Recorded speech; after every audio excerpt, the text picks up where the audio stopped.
할렐루야. 한 주간도 하나님 안에서 이렇게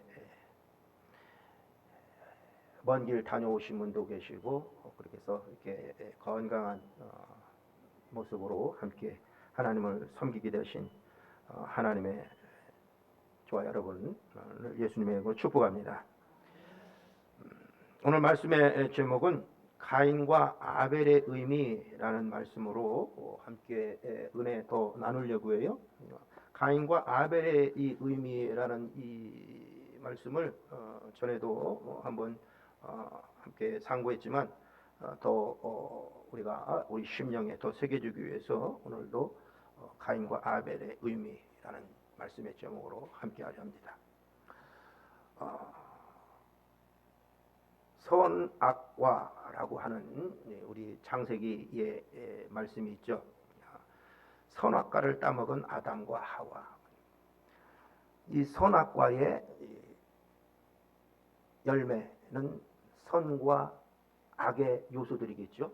열매를 분해해 보면 그 따먹은 선악과의 안에는 선이 공존하고 또 더불어 악의 요소도 그 열매 안에 있죠. 오늘 가인과 아벨의 의미에서 보면 이 선악과의 열매 안에는 선의 요소로 누가 있을까요? 선의 요소로 아벨, 그죠? 그러면 반대로 악의 요소는 누구? 가인이 있어요. 그러니까 선악과의 안에는 선의 요소와 악의 요소가 공존하는데 오늘 가인과 아벨의 이 말씀에서 보면 가인은 악의 요소로 열매되어 나타났고 아벨은 선의 요소로 열매되어 나타났다는 거죠.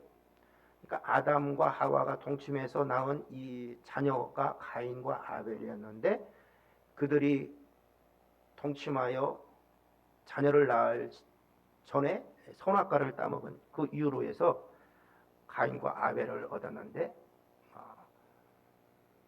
그 요소가 선의 요소고 악의 요소였다는 거죠. 하나님께 귀하게 쓰임 받는 사람이 있어요. 하나님께 귀하게 쓰임 받는 사람들.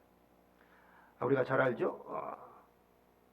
빛의 아들로 이렇게 삼아 주셔서 구약에서부터 연대기로 보면 누구 있어요?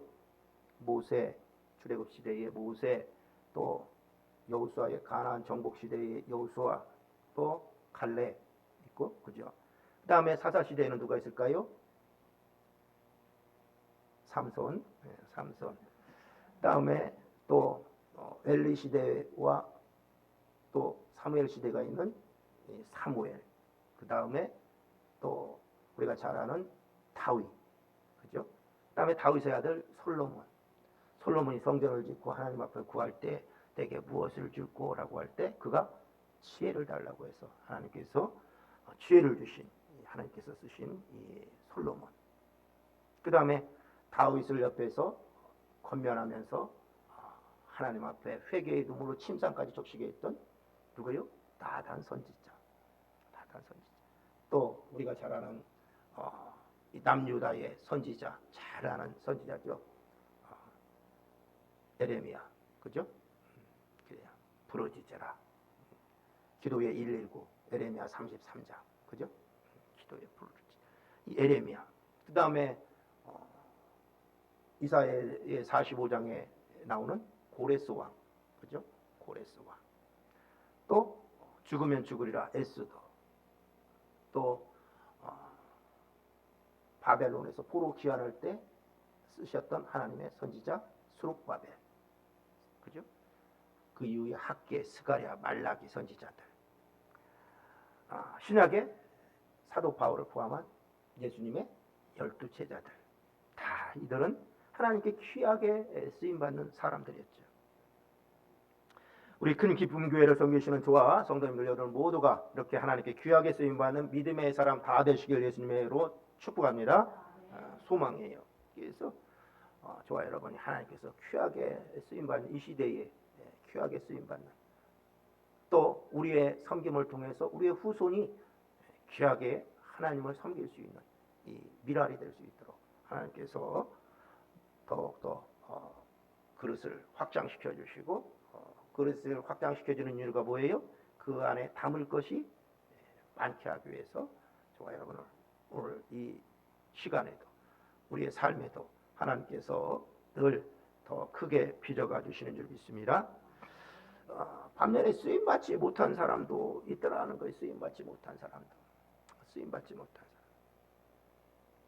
디모데후서 2장 20절로 21절은 이 그릇에 대해서 말씀하고 있어요. 디모후 2장 20절로 21절 말씀 함께 볼게요. 디모데후서 2장 20절로 21절은 금그릇도 있고 은그릇도 있고 나무그릇도 있고 질그릇도 있어요. 그리고 귀하게 쓰는 것도 있고 천하게 쓰는 것도 있나니 함께 합독해봐요. 큰 집에는 금그릇과 은그릇뿐 아니라 나무그릇과 질그릇도 있어 귀하게 쓰는 것도 있고 천하게 쓰는 것도 있나니. 아멘. 시작. 그러므로 누구든지 이런 것에서 자기를 깨끗하게 하면 귀히 쓰는 그릇이 되어 거룩하고 주인의 쓰심에 합당하며 모든 선한 일에 준비함이 되리라. 아멘. 예, 자기를 깨끗하게 하면 주인께서 귀히 쓰는 그릇이 되고 거룩하고 어떻게 해요? 거룩하고 주인의 쓰심에 합당하고 모든 선한 일에 준비함이 되리라. 선한 일에, 하나님께서 선한 일이라고 하는 것은 하나님을 대적하는 영들과의 싸움에 우리를 쓰신다. 믿으시기 바랍니다. 아멘. 그래서 그릇의 목적은 오늘 이 외적인 금이냐 은이냐 나무냐 질그릇이냐 이거에 있지 아니하고, 그릇의 목적은 주인께 쓰임받는, 주인께 쓰임받지 못하느냐 쓰임받느냐, 이것이 목적인 거예요. 그죠? 아무리 금으로 치장했어도 진열장에서 생전 한번 주인한테 쓰임받지 못하는 그릇도 있을까요? 없을까요? 있어요. 특별히 여자분들은 뭐 그 3대 그 음악이 있는데 그릇이 그 안에, 지금은 모르겠는데 예전에는 그릇에 그렇게 막 진열장을 놓고 이렇게 해놓은 것도 많이 봤어요. 큰 집에는, 잘 사는 집에는. 그래 막 도자기도 있고 막 이런. 그러나 그 그릇이 보기에는 좋아도 그 목적에 합당하게 쓰임받지 못한다면 그릇의 목적에 부합되지 않은 거죠. 그죠? 저와 여러분이 귀하게 하나님께서 쓰는 그릇이 되어야 할 줄 믿습니다. 아멘. 특별히 귀하게 쓰임받는 그릇은 무슨 그릇 요즘 그 생각이 안 나는데 그 꽃무늬 있는 게 뭐예요? 잘 알잖아. 이렇게 그릇에 대해서 잘 알아. 포토메이오 그런 그릇이 막 이렇게 많이 나오잖아요. 근데 이 그릇이 어떻게 보면 하나님 앞에 쓰임받아야 된다. 그렇죠? 근데 오늘 우리 그릇은 깨끗하게 해야 된다는 거죠. 깨끗하게, 우리 안에 그릇이 깨끗하게. 그릇 중에서 가장 많이 쓰는 그릇이 어떤 그릇일까요? 저는 그렇게 생각해요. 밥그릇. 그렇죠. 밥그릇. 밥그릇은 아침에 먹고 씻고, 저녁에 먹고 씻고, 점심에도 먹고 씻고, 씻음 받는 것은 엄청 잘하고, 또 주인한테 가장 잘 쓰임 받는 것이 밥그릇이에요. 그러죠. 밥그릇. 난 밥그릇이, 그래서 여러분은 어떻게인지 모르겠어요. 밥그릇을 가장 좋은 그릇으로 사용했으면 좋겠어요. 근데 막 깨지지 않으려고 막 스텐 그릇 예전에 그죠? 그거 많이 썼는데, 하여튼 주인의 쓰심에 합당하게 하려면 깨끗해야 된다. 그리고 거룩하고, 그래서 모든 선한 일에 하나님께서 준비하게 되는다. 그래서 하나님께서 귀하게 쓰임받는 사람도 성경에 있었지만 또 쓰임받지 못한 사람도 있었어요. 쓰임받지 못한 사람. 그리고 또 하나님께서 택하셨으나 버린 사람도 있더라고요. 그죠? 우리가 잘 아는 이스라엘의 초대왕 사울과 또 예수님의 이 재정을 맡은, 가장 중요한 재정을 맡은 누구예요? 가룟입니다. 가룟. 하나님께서 택하셨으나 그가 하는 하나님에 대한 이 믿음, 또 하나님 말씀에 부합하게 살지 못해서 도중에 버려지는 이런 마음 아픈 사람도 있더라는 거죠. 그러니까 버림받은 사람도 있더라고요. 그래서 우리의 구원은, 저와 여러분의 구원은 아직 이루었다 함도 아니고 아직 쟁취했다 함도 아니에요. 그죠? 하나님 앞에 가서 부르심 앞에 갈 때까지 우리가 하나님이 주신 말씀을 이루려, 구원을 이루려 내가 합당하게 복음에 합당한 생활과 믿음과 신앙의 여정에서도 안주함이 아니고 아등바등, 그죠? 제가 잘 쓰는 단어 아등바등을 해야 한다는 거예요. 아등바등. 아등바등은 정말 내 이 육의 소욕과 반대가 되는 길이기 때문에 이 갈등이 많이 나와요. 그죠? 갈등이 보통 갈등이 아니잖아요. 갈등이란 단어가 오늘 얘기했죠? 갈나무하고 등나무하고 막 서로 꼬아서 올라가는 걸 좋아하는 나무끼리 내 속에서 만났으니 얼마나 꼬일 거냐고요. 이런 것을 하나하나 서로 제치면서 안주하려는 이 육의 소욕에서 내가 어떻게든지 하나님께 쓰임받고 어떻게든지 하나님께 인정받고 또 내 믿음이 하나님 앞에 각인되기를 원하는 그러면서 후손에 이르기까지 믿음을 전해야 할, 하나님의 유업을 이어야 할 이 하나님께서 충성되게 여겨서 내게 직분 주셨고 충성되게 여겨서 나를 불러주셨는데 내가 그 일에 합당하게 쓰임받느냐 쓰임받지 못하느냐는 내가 어떻게 하느냐에 달려있더라는 거죠. 그래서 하나님께 귀하게 쓰임받은 인물도 있고 하나님께 쓰임받지 못한 인물도 있고 하나님께서 택하셨으나 도리어 세상의 것에 미혹되어서 육신의 소욕에 안주하여서 버림받은 사람도 있다. 요한복음 13장 1절 말씀 보니까 다 모두를 사랑하지만 특별히 하나님께서 자기 사람이 있다라는 거예요. 요한복음 13장 1절 말씀 합독해봐요.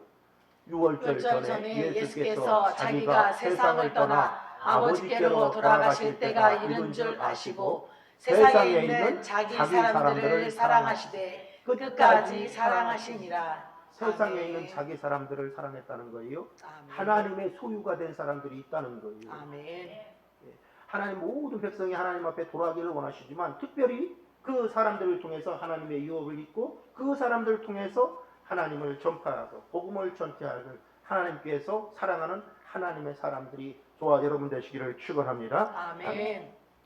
그래서 아담과 하와가 선악과를 따먹은 후에 아담과 하와의 내면에 실제한 본질이 현현됐는데, 그러니까 눈에 보이는 세계로 나타났는데, 보이지 않는 세계에서 보이는 세계로 나타났는데, 이게 바로 오늘 그 요소들이 가인과 아벨이더라는 거예요.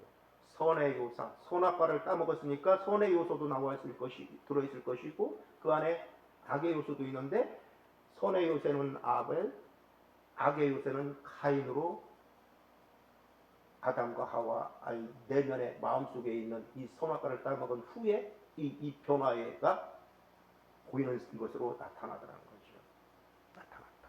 이게 가인과 아벨의 탄생 기사예요.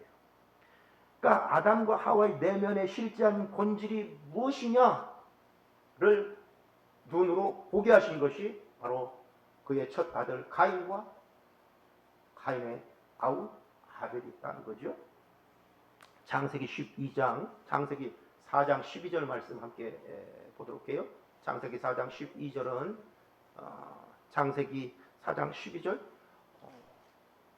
아닌데 잘못됐어요. 함께 창세기 4장 12절 아닌데요. 제가 잘못 못하는 것 같아요. 아담과 하와가 동침함에 그죠? 여기 있네요. 창세기 4장 2절. 2절. 그죠? 앞에 1자만 지우고 시작. 그가 또 가인의 아우 아벨을 낳았는데 아벨은 양치는 자였고 가인은 농사하는 자였더라. 아멘. 그가 또 아담과 하와죠. 그가 또 가인의 아우 아벨을 낳았는데, 그러니까 가인을 먼저 낳고 아벨을 낳았는데 아벨은 양치는 자였고 가인은 농사하는 자였다. 우리가 잘 알듯이 이 악의 요소로 현현된 이 가인이 오늘 본문 말씀처럼 보니까 가인은 악한 자에게 속하여서 그는 아벨은 의롭고 자기는 악하다는 이것 때문에 어떻게 해요? 아벨을 빈들에서 죽였다는 거예요. 죽였다.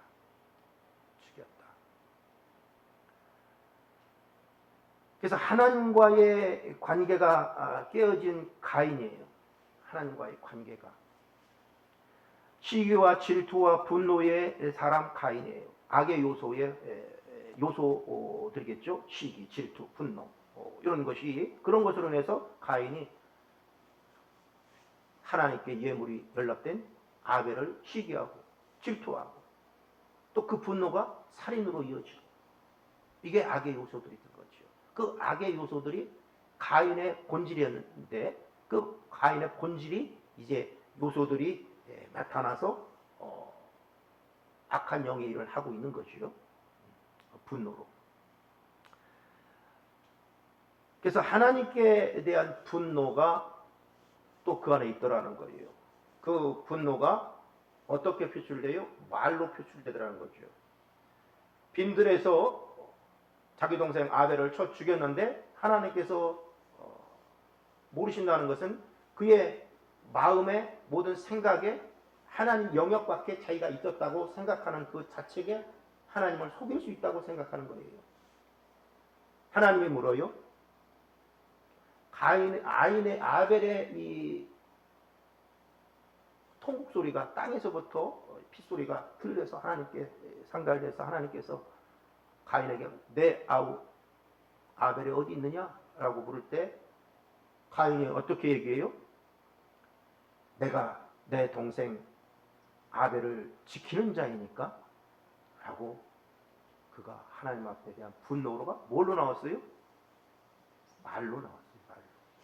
그 안에 있는 실제한 것들이 이제 말로 나타나서 하나님에 대한 분노로 내가 내 동생 아벨을 지키는 자이니까 라고 말씀하는 거죠. 역시 아담에게도 그의 아버지 아담에게도 하나님이 그 말씀하셨잖아요. 그죠? 아담아 내가 어디 있느냐. 그가 선악과를 따먹고 두려워해서 동산나무 뒤에 숨었을 때 하나님께서 아담아 내가 어디 있느냐. 하나님께서 동산나무 뒤에 그가 숨어서 있는 것을 모르시고 하신 말씀이 아니고 아담아 너가 지금 서 있는 자리가 어디냐.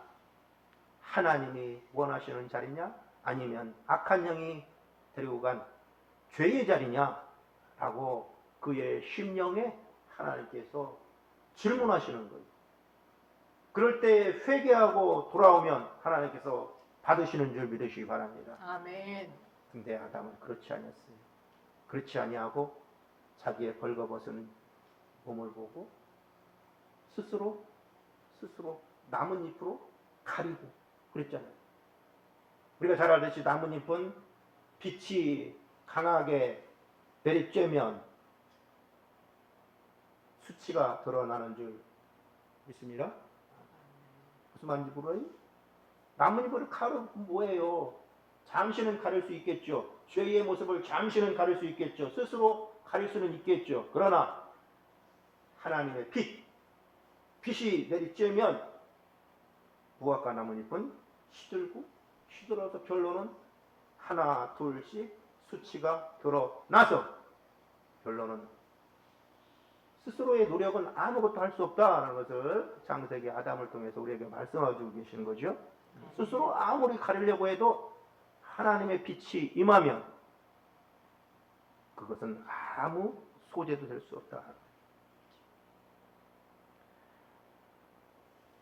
그래서 아담과 하와는 그의 아들 가인으로부터 하나님의 말씀에 불순종한 후에 아담과 하와 안에 생성된 이 내면의 실상을 누구를 통해서 보완해야 했어요? 가인을 통해서 보완해야 했다는 거예요. 악의 요소들이 내 안에 있구나. 내 안에 악의 요소들이 현현돼서 가인이라는 이 결과물을 보게 하고 있구나. 우리에게 적용하면 상대방을 보면서 나의 마음을 보라라는 거죠. 그죠? 상대방을 보면서 상대방이 예쁘게 보이면 내 마음이 아름다운 것이고 상대방의 단점만 찾으려고 하면 내 속에 있는 것도 곱지 않은 거예요. 그렇죠? 내가 어떻게 보이느냐에 따라서 나를 보는 것이 상대방의 거울을 통해서 나를 보는 것이라는 거죠. 오늘 아담과 하와도 자기의 아들, 큰아들, 이 악의 요소로 현현된 이 가인의 모습을 보면서 아, 내가 하나님께 불순종해서 내 내면에 나는 깨끗하다고 생각하고 나는 의롭다고 생각하지만 내 내면에 이렇게 불순종의 요소들, 악의 요소들이 내 아들 가인을 통해서 나타나서 있구나 하는 것을 보아야 한다. 특별히 아들, 딸이 있으면 잘난 것은 나 닮고 못난 것은 엄마 닮고 막 이렇게 전가하잖아요. 전가. 우리 인간은 어떻게든지 내가 내 탓이로다, 내 탓이로 이것을 인정하지 않고 상대방에게 은근슬쩍 뛰어넘기려고 전가시키려고 하는 게 너무나 많아요. 너무나 많아요. 그게 죄의 모습이에요. 죄의 모습. 이 내 내면에 있는 죄의 모습이 내가 그것을 인정하고 하나님 앞에 무릎 꿇고 하나님 죄송해요. 하나님 잘못했습니다. 회개하면 될 텐데 전가시키는 거예요. 전가시키는. 구약에서 자기의 죄를 양이나 소나 비둘기나 전가시켜서 하나님 앞에 이 전가에 대한 부분이 우리는 너무나 탁월해서 자기 죄를 스스로 고백하고 하나님 앞에 내려놓는 것이 아니라 누가 이래서 누구 때문에 이렇게 전가시키는 교회 내에서도 그렇지 않습니까? 누구 때문에 시험 들어서 누구 때문에 해서 교회 못 나요? 아니요. 그 때문이 아니라 그 안에 있는 것을 촉발시키는 역할을 스스로 하고 있습니다. 스스로. 자기 욕심에 미혹돼서 뭐든지. 그러니까 욕심이 그 안에 있다는 거죠. 욕심. 어떠한 것이 어떠한 요소의 욕심이라든지 그 안에 따지고 보면 욕심이 있어요. 예수님 시대에도 사두개인, 바리새인들, 이 종교 지도자들의 욕심은 뭐 할 수 있을까요? 바로 기득권이었어요. 기득권. 예수라는 사람이 이 땅에 안 나타날 때는 자기들이 많은 백성으로부터 인기를 누리고 세를 얻고 기득권이 있었는데 이제는 서기관의 말보다 더 서기관의 말 같지 아니하더라 라고 하는 이 예수 그리스도의 말씀을 듣고 많은 사람들이 인기가 또 몰려들고 하니 그들이 서로 연합한 거예요. 기득권을 지키려 종교 지도자들이. 혹 이 시대에도 많이 있다는 거예요. 많이 있다. 그래서 저와 여러분도 이 오늘 가인과 아벨에서 주는 이 의미의 내면의 모습을 우리가 보아내야 한다는 거예요. 보고 싶지 않지만 도려내고 싶지 않지만 하나님의 말씀 앞에 온전히 순종해서 내 속에 있는 것들을 도려내야만이 새살이 날 수 있는 거예요. 그냥 함께 가자, 좋은 게 좋으니 같이 내가 보아가면 결국은 다 썩어 문드러지는 것밖에 없잖아요. 빨리 도려내야 하는데 이게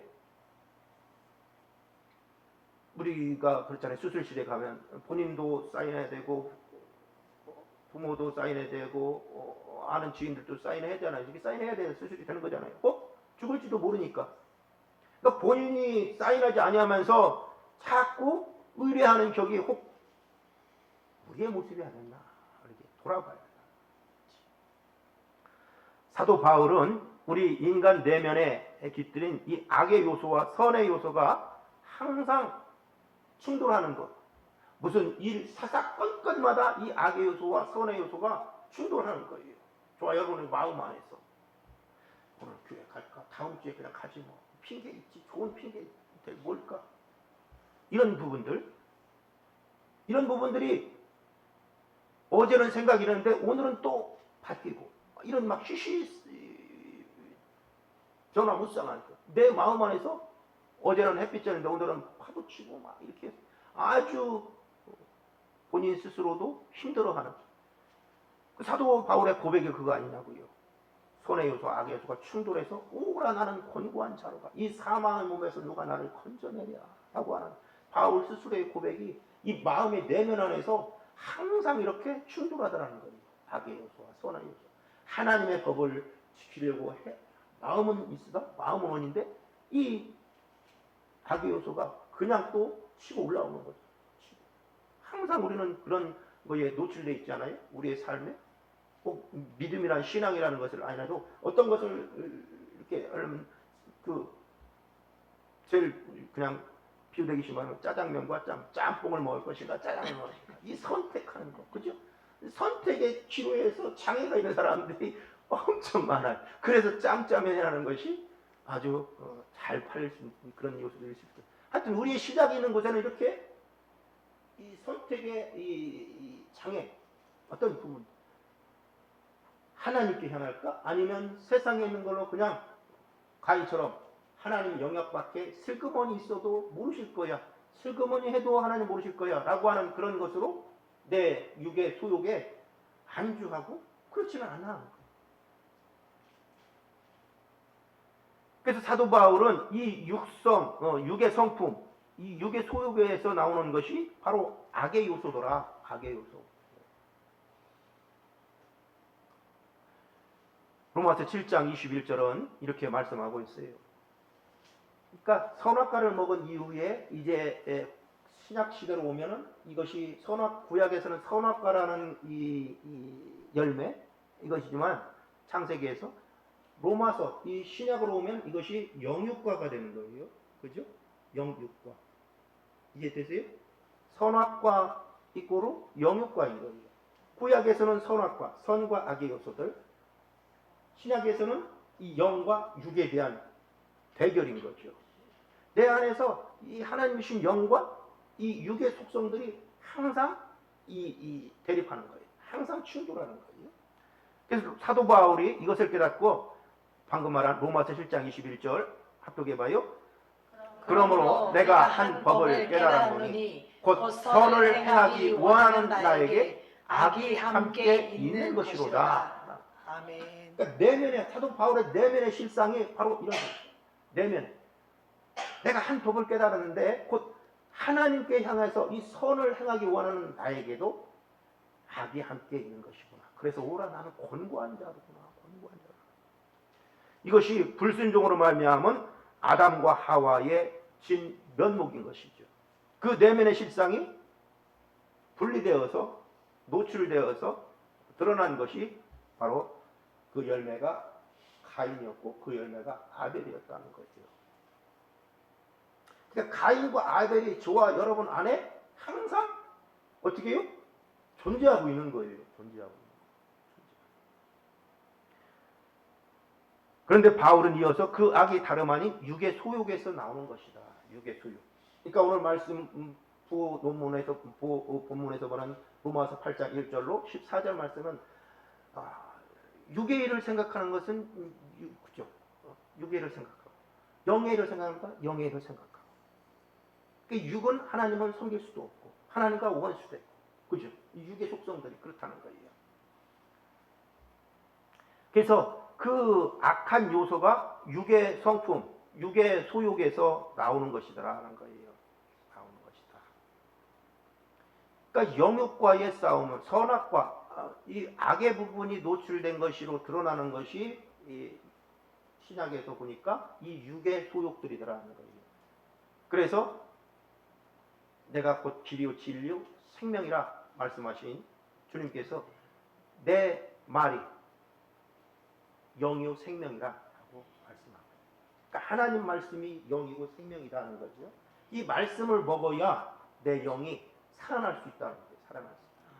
말씀을 먹지 않으면 반대로 육의 소욕들만 살아나는 거예요. 육의 소욕들. 이 가인만 더 살아나는 거예요. 가인이 우죽순처럼 살아나고 가인이 아벨을 죽인 것처럼 결론은 내 육의 소욕에 사로잡혀서 영의 부분에 대한 것이 하나님 주신 영의 부분인 것이 추진받는 거예요. 그러니까 항상 저와 여러분 안에서 뭐가 우리를 향하여, 우리의 내면을 향하여 돌팔매질하는 거예요? 가인이 아벨에게 향하여 계속 돌팔매질하는 거예요. 돌팔매질. 내 심령 안에. 그러니까 막 괴로운 거예요. 괴로운 거예요. 내 영이 괴로운 거예요. 하나님 주신 이 마음, 하나님 주신 영, 이것이 평안한 것 같으나 외적으로 돈이 많고 외적으로 풍족함인데 불구하고 이 편안하지 못하는 것. 이것이 내 안에 법, 하나님 주신 이 영, 이것이 계속 육의 소욕한테 돌팔매질당해서 오라 나는 곤고한 자로다. 만족이 있어도 만족하지 못하고 누림이 있어도 누리지 못하고 이렇게 하는 것이요.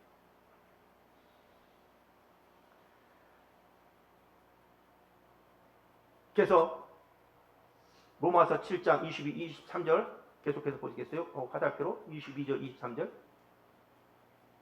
화살표만 눌러주면 돼요. 우측에 22절 로마서 7장 22절, 23절 볼 거예요. 아니 빨간 화살표 그거 예. 시작. 내 속사람으로는 하나님의 법을 즐거워하되 23절 내 지체 속에서 한 다른 법이 내 마음의 법과 싸워 내 지체 속에 있는 죄의 법으로 나를 사로잡는 것을 보는도다. 아멘. 죄의 법으로 나를 사로잡는 것을 보는도다. 바울이 지금 내면의 것을 고백한 거예요. 지금 죄의 법으로, 즉 가인이 아벨을 쳐 죽인 것 같이 가인이 아벨의 모든 것을 사로잡는 것을 보는다. 죄의 법으로. 그죠? 내 지체 속에서 내 마음의 법과 하나님이 주신 영, 하나님이 주신 이 섬김, 이런 모든 것과 싸우는 거예요. 뭐가 싸워요? 죄의 법이. 가인이 계속 아까 말한 대로 아벨을 향하여 돌팔매질하는 스크래치 내는 거예요. 계속 스크래치. 그래서 결론은 죄의 법으로 가인에게로 사로잡는 것을 보는도다. 그런 것을 사도 바울이 영적으로 눈이 열려서 내 내면을 보는 거예요. 그래서 죄의 법과 마음의 법이 있는데 하나님께서 주신 이 마음의 법, 하나님을 섬기고자 하는 이 법, 이것이 있는데 죄의 법이 계속 이 하나님 주신 법을 갉아먹고 이렇게 사로잡는 것을 보는도다. 이 자신의 내면의 실상을 고백하는 거예요. 바울만 그럴까요? 아니요. 저와 여러분도 똑같다는 거예요.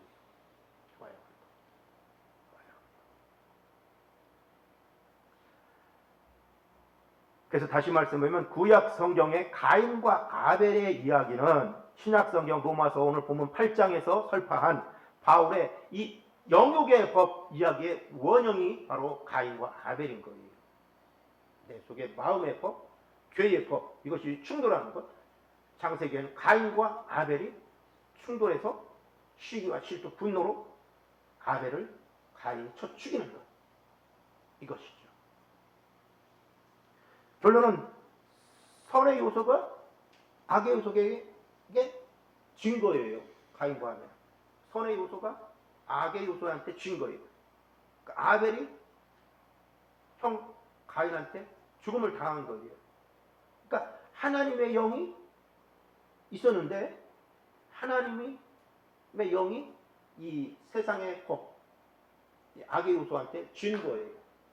그래서 그 이후로 하나님이 다른 씨를 줬는데 누구라고?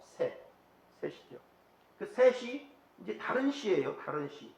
다른 씨라고 할 때는 가인과 같은, 가인보다 더 능력이 있는 이 쥐지 않는 이 뜻을 아담과 하와를 통해서 하나님이 주신 게 바로 다른 씨를 주셨다 하며 그게 셋인데, 그 셋이 계속 흥왕에서 역사에서 이 악의 요소를 이기는 것이 아니라 성경의 말씀 가운데 역사 속에서 그냥 조용히 있는 거예요. 그리고 나서 바로 마태복음 4장 4절에서 예수님이 딱 나타나는 거예요. 어떻게 나타났어요? 마태복음 4장 사람이 떡으로만 살 것이 아니요 하나님의 나오로 말씀으로 나오는 말씀으로 살 것이라 라고 하는 이 셋의 계통이 쭉 이어진 게 누구예요? 바로 예수 그리스도. 가운데 다윗을 통해서 하나님이 쓰임, 아까 말한 서두에 말한 하나님이 귀하게 쓰인 사람들을 셋 계통의 사람들을, 그죠? 하나님의 사람들을 이어서다가 예수 그리스도에서 이제 나타나는 거예요. 이제 예수 그리스도 통해서 육의 소욕을 이제 잠재우고, 그 전에는 육의 소욕들이 계속 여호수아 시대, 사사 시대도 그렇고 사람이 보기에 좋은 걸로만, 그래서 가인의 후손들이 계속 흥왕하다가 이제 그럼에도 불구하고 그 사이에 하나님이 귀하게 쓰시는 사람들을 통해서 면멸이 유지되다가 예수 그리스도를 통하여 바로 이제는 역전되리라. 그전에는 육의 소욕들이 흥왕해서 막 이렇게 자라났지만 이제 예수 그리스도께서 광야에서 시험 받아서 그 전에 지었던 이 많은 사람들의 육의 소욕을 다 감당하시기 위해서 이제 뭐하고 싸우는 거예요? 마귀의 시험을 당한다는 것은 외적인 마귀를 말함도 있지만 그간에 면밀히 잊었던 이 육의 소욕들인 거예요. 육의 소욕들. 그래서 어떻게 해요? 금식하는 거예요. 40일 동안. 이 육의 소욕을 죽이려. 인간의 모습으로, 완전한 인간의 모습으로 온 예수님. 그죠? 그 예수님이 자기 백성들의 모든 육의 소욕들을 다 담당하시고 이제는 육의 소욕에서 싸우는 거예요. 그래서 40일 금식을 한 거예요. 그래서 육의 소욕들이 제발 먹을 것 좀 하고, 또 사탄 마귀 속에서 일어나는 것들이 너가 하나님의 아들 예수 그리스도인 줄 알아. 말로 돌들을 명하여 떡덩이가 되거라. 너는 먹을 수 있어. 라고 하는 육의 소욕들이, 예수님의 이 육의 소욕들이 아우성치는 거예요. 아우성치. 왜? 그들이 조금 있으면 죽게 생겼거든. 40일 금식하니까 육의 소욕들의 이 속성들이 아우성치는 거잖아요. 그죠? 아우성치. 그래서 주님께서 마태복음 4장 4절 말씀 보시기에 이 말씀으로 신명기 8장 3절 말씀, 구약의 말씀을 인용한 거예요. 시작. 예수께서 대답하여 이르시되 사람이 떡으로만 살 것이 아니요 하나님의 입으로부터 나오는 모든 말씀으로 살 것이라 하였느니라 하시니. 사람이 떡으로만 살 것이 아니라 이 육의 소욕, 이 육의 소욕대로만 살 것이 아니라 이제부터는 하나님의 입으로부터 나오는 말씀, 곧 영으로 살 것이라 하고 전세를 확 역전시키는 거예요. 예수님을 통해서. 이 말씀이 바로 가인과 아벨의 의미인 거죠. 가인과 아벨. 그러면 하나님께서 우리가 이러쿵저러쿵 얘기할 때 왜 하나님께서 가인의 예물은 안 받으시고 아벨의 예물만 받았을까라는 것이 또 의문이잖아요. 자, 봅시다. 가인은 양치는 자, 농사짓는 자였고 아벨은 양치는 자 있잖아요. 그러면 가인은 농사짓니까 예를 들어서 사과 한 짝으로 하나님 앞에 예물 드렸고, 아벨은 양치는 자였으니까 갈비짝으로 하나님 앞에 예물 드렸고, 그러면 하나님께서 사과짝은 안 받으시고 갈비짝만 받으시나? 우리가 선물 받을 때 사과짝은 안 받고 갈비짝만 받나요? 아니죠. 다 받죠. 받긴 받는데 중요한 것은 그 보내는 사람이 누군가에 따라서 받고 안 받고를 결정하는 거지, 그 상품이 무엇이냐에 따라서 받고 안 받고를 결정하나요? 아니죠. 네. 그 상품은 그 사람의 마음이에요. 근데 그 사람이 어떠한 사람이냐에 따라서 이거는 아부송이야, 이건 뇌물이야, 받으면 안 돼 해서 안 받잖아요. 그 상품을 보고 안 받는 게 아니라 그 사람의 인격, 됨됨이, 그 사람을 보고 안 받는 거잖아요. 하나님도 그렇다는 거예요. 가인이 사과짝 농사 짓는 것으로 보내서 안 받은 게 아니라 가인에게 받을 이유가 전혀 없는 거예요. 왜냐하면 가인은 오늘 본문 말씀처럼 악한 자에게 속한, 땅에 속한 자, 육에 속한 자잖아요. 하나님은 영이시니, 그죠? 아벨의 제물은 받으신 이유가 그 물건을 보고 받은 것이 아니라 아벨이 자기 씨이기 때문인 거죠. 하나님의 속한 자이기 때문에. 그러니까 가인은 악한 자에게 속한 거예요. 악한 자라고 할 때는 우리가 말하는 마귀, 디아블로, 사탄, 귀신, 요거에 속한 자인 거예요. 육의 성품에 속한 자. 아담과 하와의 내면에서 악의 요소로 현현돼서 결과물로 나타나는 것이 가인. 그러니까 육의 소욕자들, 육의 소욕으로 이 땅에 속한 자로. 우리가 육에 속한 자고 할 때는 성경에서 땅에 속한 자잖아요. 땅에 속한 것은 물질 세계잖아요. 보이는 세계. 보이지 않는 세계는 반면 하늘이라고 할 때 더 스카이가 아니라 헤븐이죠. 헤븐. 보이지 않는 세계지만 실제 않은 세계.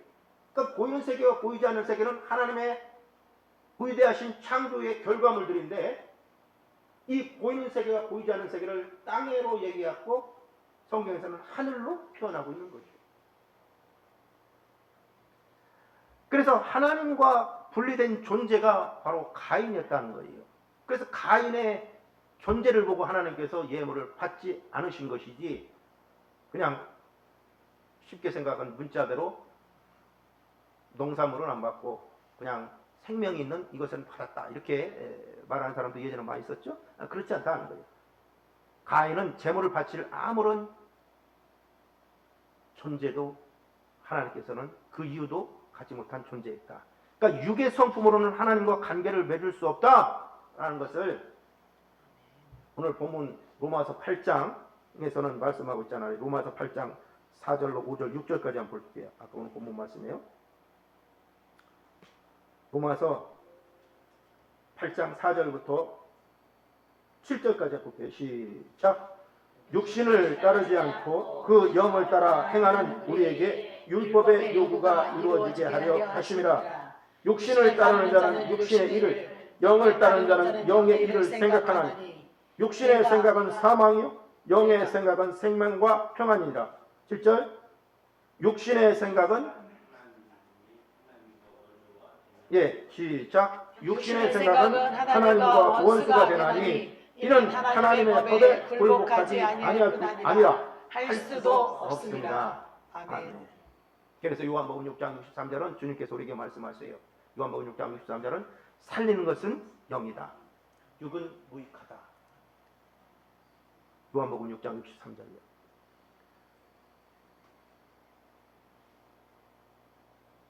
요한복음 6장 63절은 살리는 것은 영이다는 거예요. 시작. 살리는 것은 영이니 육은 무익하니라. 내가 너희에게 이런 말은 영이요 생명이라. 아멘.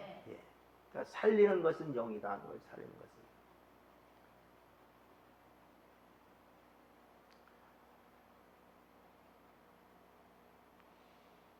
이 사도 바울이 아까 로마에서 설파한 이 요소, 곧 육신의 요소들, 사도 바울 안에 사도 바울 지체 속에 들어있는 이 육의 법, 곧 죄의 법이라고 하는 것, 이것이 창세기에서는 최초로 죄라는 단어를 써요.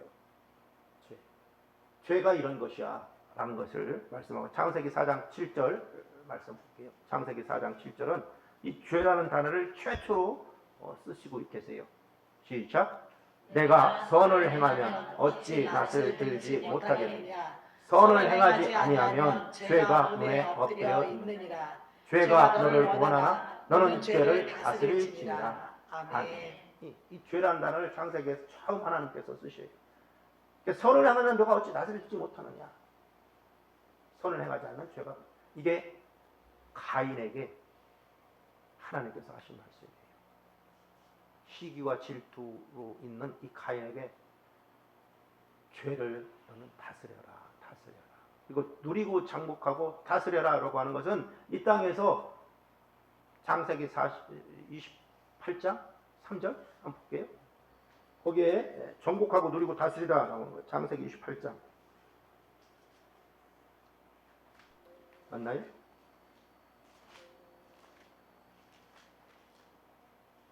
아닌데? 누리고 다스리고 창세기 죄송해요. 8장 있나? 어디 있어요? 예, 9장 볼게요. 창세기 9장 1절 말씀. 앞두게요. 시작. 하나님이 노아와 그 아들들에게 복을 주시며 그들에게 이르시되 생육하고 번성하여 땅에 충만하라. 아멘. 아멘. 그러니까 번성하고 땅에 충만하고 생육하고 하는 부분들, 누리고 다스리고 정복하는 부분들, 이것을 그냥 세상에서 먹고 마시고 번성하는 것만 얘기 아니라 죄를 정복하는 것, 죄를 다스리는 거죠. 다스리는 것. 그러니까 문자적으로 얘기하면 세상에서 먹고 마시고 누리는 것을 말씀하시고 있지만 영적으로 보면 죄를 너희는 다스리라. 죄를 너희는 정복하라. 라는 거예요. 정복하라. 그래서 죄는 무엇이냐면 하나님 없이 자신의 영역을 구축하는 거예요. 하나님 없이 자신의 영역을 구축하는 거예요. 자신이 스스로 노력해서 하려고 하는 것들, 자신이 스스로 노력해서 이루려고 하는 것들, 이런 모든 것이 다 죄의 요소들이라는 거예요. 죄의 요소들. 그래서 오늘 가인과 아벨을 통해서 우리가 내 마음의 내면을 보길 원해요. 내 내면. 그래서 내 내면에 이 밭을 항상 우리가 농부들의 겨울 됐다가 봄이 되면 밭을 경작하잖아요. 내 마음의 밭도 항상 경작해야 된다는 거예요. 부드러운 흙이 돼야 그 속에서 씨를 뿌려서 열매를 이렇게 창출하듯이 그 부드러운 딱딱한 흙이고 돌짝밭 같으면 씨가 거기에서 생명을 얻어서 움틀 때 뚫고 나오기가 힘들잖아요. 그죠? 어떻게 나왔는데 이게 또 새가 날아와서 사탄이 막아버려서 그 씨를 낼름 그 싹을 먹어치는 경우도 있고. 그죠? 그러니까 창세기 4장 12절은 이 아담과 하와가 하나님 말씀에 불종해서 선악과를 먹고 그 이후로 가인과 아벨도 그렇고 이런 상황에서 창세기 4장 12절은 내가 밭가라도 땅이 그 효력을 다시는 주지 않을 것이라 라고 말씀하는 거죠. 합독해 봐요. 내가 밭을 갈아도 땅이 다시는 그 효력을 내게 주지 아니할 것이요 너는 땅에서 피하여 유리하는 자가 되리라. 아멘. 저와 여러분의 이 마음밭도 그렇다는 거예요. 마음밭도 항상 가경해야 되고 경작해야 되고 그냥 육신의 속에 앉아서 놔두면은 결론은 제가 말씀드렸잖아요. 밀린대요. 사과밭이 그냥 놔두면 그냥 야산에 들풀이 자라나서 사과밭인지 그냥 야산인지 모를 지경으로 더 우죽순 일어나는 것이 자연의 섭리잖아요. 우리 인생의 우리 마음밭도 그렇다는 거예요. 그래서 항상 가인의 요소들이 자라나지 못하도록 존재하지 못하도록 내어쫓고 깨끗고 씻음받아야 됩니다. 그 땅이 벌레 먹은 것이 나타나고 하는 결론은 그 마음밭이 그래서 그런 거예요. 그 마음밭이 깨끗해야 되는데도 불구하고 마음밭이 더럽고 마음밭이 그냥 가경하지 않고 방치 수준에 놔두면 그것이 어떻게 나타나요? 그 안에 벌레도 나타나고 막 그러잖아요. 멀리 있는 것들도 내 고개에 숨으로 오는 거예요. 멀리 있는 것들도. 내 마음밭이 막 그냥 우죽순 갈대숲으로 풀로 막 우거져 있으면 멀리 있는 것도 그곳에 속에 있는 것도 제 안에 김우영 목사 안에 있는 것들도 그곳이 더 좋아 보여서 그로 갈 수도 있겠죠. 예. 왜 그곳이 더 자기들 보기에는 좋으니까. 이런 상황이 된다는 거죠. 그러니까 항상 스스로 하나님 말씀으로 가경해야 돼요. 부드럽게 가경해서 하나님 말씀이 떨어질 때 그것이 씨가 움트고 새싹이 나올 수 있도록 물을 주고 가꾸는 거죠. 하나님 안에서.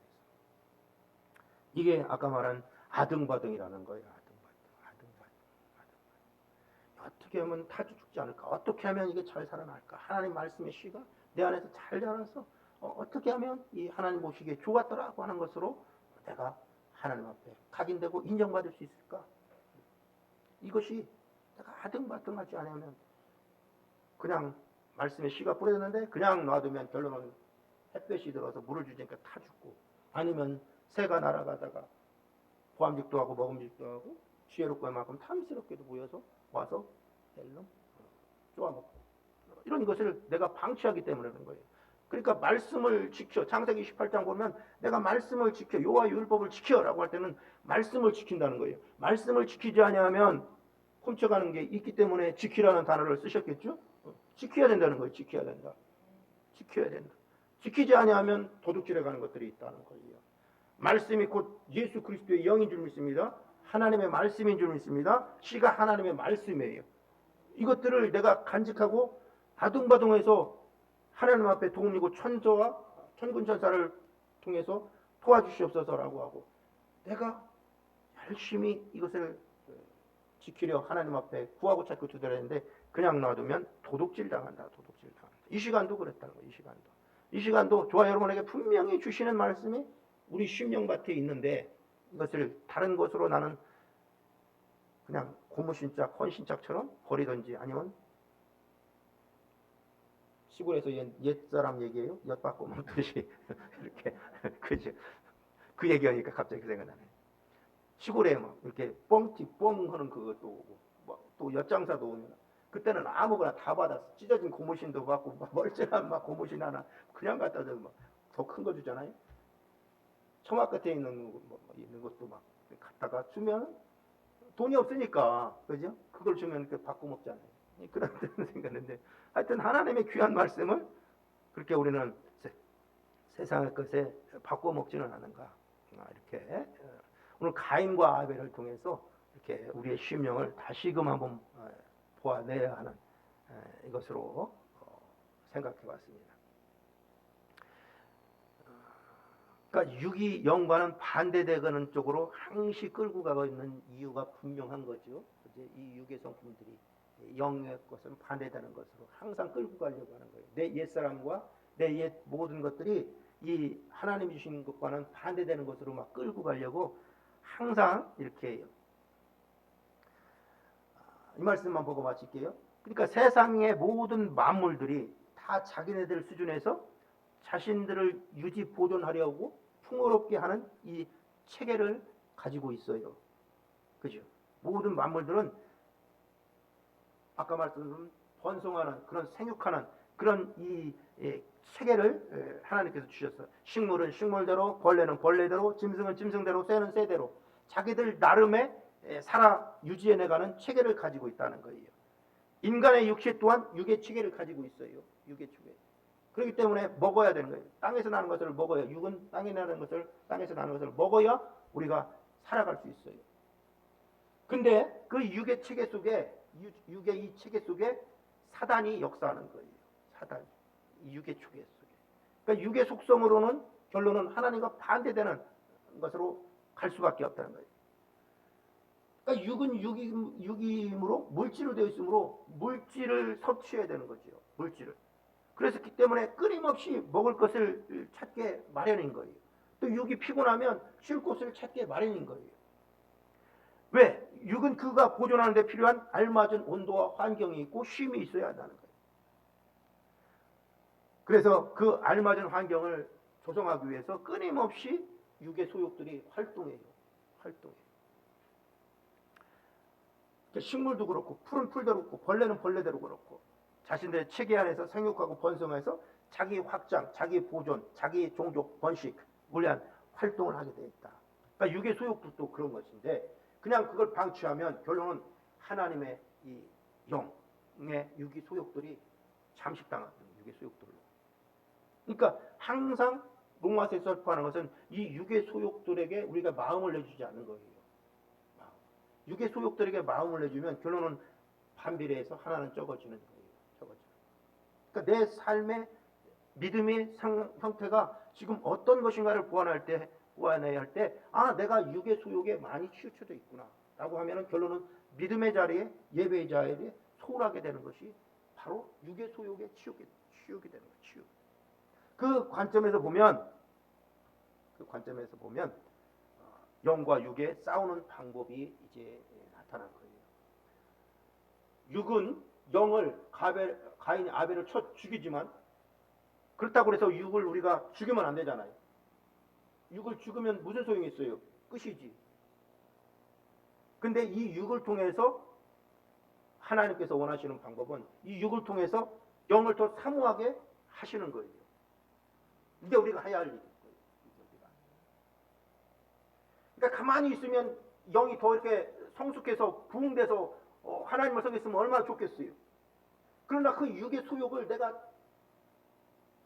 거기에 잠식되지 않으려고 아둥바둥하여야 결론은 이 영적인 것이 성장하는 거예요. 야곱이 베델에서 하나님의 사닥다리를 보고서 하나님 끝에는 하나님이 있고 천사들이 오르락내리락 하는 것. 이것이 내가 사닥다리를 한 발짝 원 스텝 바이 스텝 올라가야 하는 상황. 올라가는데 힘들겠어요? 힘 안 들겠어요? 힘들죠. 그럴 때 천군 천사들이 사닥다리에서 오르락내리락 나를 도와주는 거예요. 영적으로 한 것이. 그래서 끝까지 하나님의 형상과 모양대로 지음받은 형상대로 꾸려서 끝에 사닥다리까지 올라갈 때. 이것이 고된 싸움인 거예요. 고된 싸움. 그래서 육의 소욕들이 또 사탄의 소욕이 육의 소욕을 틈타서 거기서 도둑질하고 쥐고 속이는 영이라 했잖아요. 내 육의 소욕에 싹 들어와서 내 육의 소욕에 그들이 있는 거예요. 그렇기 때문에 내 한 발짝 올라가려고 하는 나를 계속 뒤에서 붙잡아 내리는 거예요. 계속 붙잡아 내리는. 그러니까 데미지가 더 심하죠. 그러니까 올라가려고 하는 것, 하나님이 이끄신 건데 데미지가 있다? 이것은 바로 무슨 싸움이에요? 영적 싸움인 거예요. 영적 싸움. 그러니까 내 육신의 소욕을 통해서 잡아내리려고 악한 죄의 법들은, 악한 영들은 항상 두려움을 주고 항상 끄집어 내리려고 하는 거예요. 이것 때문에 명분이 없는 게 아니에요. 명분은 있어요. 명분은 있지만 그 명분이 누가 주는 명분이냐? 악한 영들이 주는 명분이에요. 내 마음의 육의 소욕을 통해서. 그러니까 내가 육을 먼저 생각하면 육신의 일은 사망이라고 그랬잖아. 방금 아까 로마서 8장에서 말씀하셨죠. 그러니까 육신을 생각하면 육의 일을 계속 생각하는 거예요. 영의 일을 생각하는데 영의 일을 계속 생각하는 거예요. 그래서 육의 소욕에서 영의 소욕으로 갈 때 이게 아둥바둥이 있지 않으면 그냥 방치 수준이 되는 것이다. 결론은 거꾸로 되는 것이다. 거꾸로. 이게 사탄, 마귀, 귀신, 악한 영들, 하나님을 대적하는 것들의 기본 전략 중에 하나예요. 전략 중에. 그러니까 내 육신을 어디가 불편하고 어디에 통증이 있고 이래 해야 그 명분을 찾지. 그죠? 그래서 거기에 마음을 내주면 자꾸 그게 확장되는 거예요. 내 생각의 영역에서, 마음의 영역에서 그게 더 확장되는 거예요. 그러니까 하나님도 우리가 하는 이 말씀으로 우리를, 내가 너에게 이른 말이 영이요 생명이라고 하는 이 말씀도 하나님께서 말씀으로 우리를 키우시지만 역시 우리가 하는 이 말로도 사탄의 핵무기급이 뭐라고 그랬어요? 말이라는 거지. 말, 랭귀지. 이 말이 그렇다는 거예요. 말이 사탄도 쓰고 하나님도 쓰고 하는데 이 말이 핵무기급이에요. 그들의 편에서는. 하나님 편에서도 하나님 말씀으로 창조하셨듯이 사탄도 우리가 말하는 것으로 교묘하게 그 안에서 자리 잡는 거예요. 그러니까 내가 상황이 어떠하든지 환경이 어떠하든지 육의 지금 형편이 어떠하든지 간에 사단이 좋아하는 말을 쓰면 안 되지요. 그죠? 그들은 교묘히 그 말은 영이라고 그랬잖아요. 그죠? 내가 너에게 이른 말이 영이요 생명이라. 영이라고 했잖아요. 영. 보이지 않지만 이 말이 움직이는 거예요. 근데 그 말을 어떻게? 사단도 교묘하게 그 말 안에 싹 잠식하는 거예요. 그러니까 내가 부정적인 언어를 쓰면 부정적인 것으로 내가 마음을 내준 것이고 하나님을 찬양, 환경이 어떠하든지 상황이 어떠하든지 간에 형편이 어떠하든지 간에 하나님을 찬양하는 것으로 하면 하나님께서 들으시고 내가 너의 내 귀에 들은 거 내가 행하리라 라고 하는 민수기 28장 짜증 말씀처럼 이렇다는 거예요. 그러니까 우리가 하는 말이 중요하다라는 것을 가인과 아벨의 의미에서 우리가 찾아보기를 원합니다. 예, 기도합니다. 아버지 하나님 감사합니다. 오늘 가인과 아벨의 의미, 선악과와 영육과의 의미를 다시금 한번 우리가 상고해 보면서 우리 마음 안에서 결단할 수 있도록 아버지 하나님 씨를 아버지 뿌려주신 이 씨가 잘 자라날 수 있도록 성령 하나님 도와주시옵소서. 감사하고 예수님의 이름으로 기도하였습니다. 아멘.